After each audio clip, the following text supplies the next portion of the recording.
साहब, ये जो क्रिमिनल प्रोसीजर कोड का सेक्शन 401 है जिसके तहत आज मियां नवाज शरीफ साहब की सज़ा मुअत्तल हुई है, ये दरअसल है क्या? थोड़ी सी इसकी ज़रा अगर आप टेक्निकली इसको आम अल्फाज में ज़रा समझाएं ताकि लोगों की समझ आ सके कि ये आज हुआ क्या अचानक। देखिए, ये लॉ ऐसा है जो क्रिमिनल प्रोसीजर कोड है, क्रिमिनल सिस्टम को सारे को ये कंट्रोल करता है और प्रोसीजर भी बताता है। जब एक शख्स कन्विक्ट हो गया है किसी भी मतलब उस पर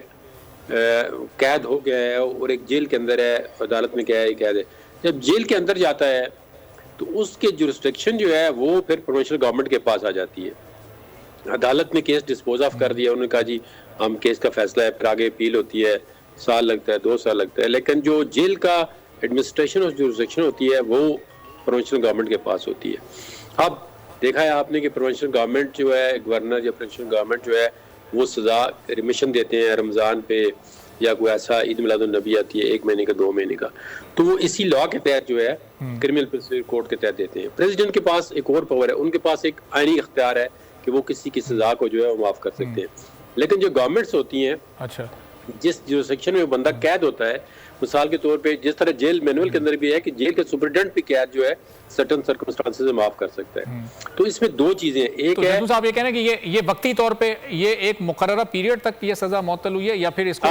कन्विक्शन अदालत से थी और सजा एक हुकूमत खत्म कर रही है? मेरी आप पूरी बात सुनेंगे आपको सारे सवालों का जवाब मिल जाएगा, लेकिन थोड़ा सा मुझे सुनेंगे तो आप जी जी जी। इस सेक्शन के अंदर लेकिन 2 चीजें हैं,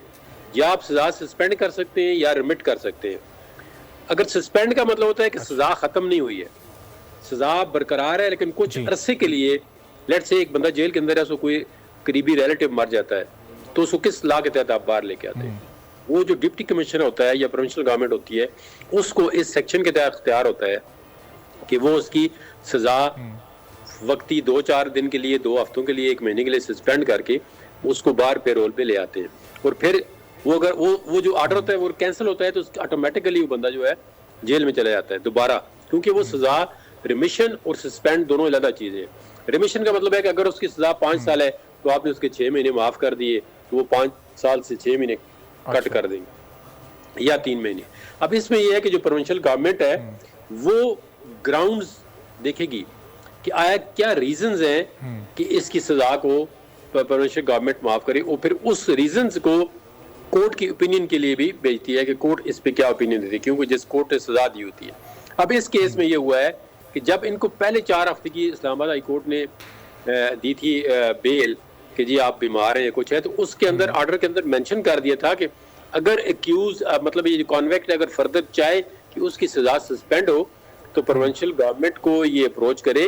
तो वो फिर जो भी डिसीजन करेगी वो हमें कन्वे कर दे।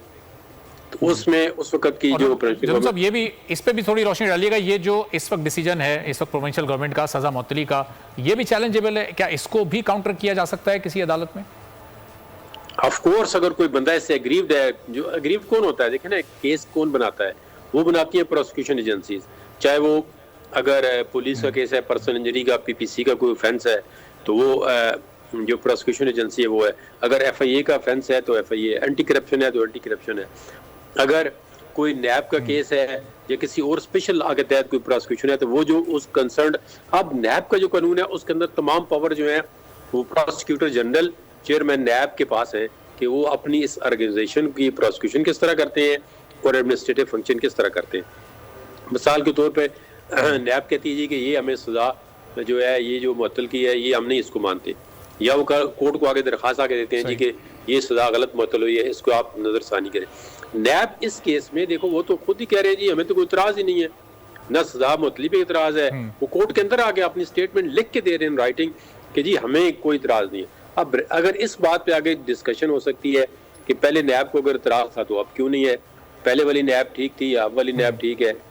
या दोनों गलत है, या जो केस बनाया गया था वो, और इस बारे में कुछ रिमार्क्स भी जजेस ने पास किए हैं। जनुन साहब, मैं वापस आपकी तरफ आता हूँ। सब्सक्राइब करें और बेल दबाएं ताकि कोई खबर रह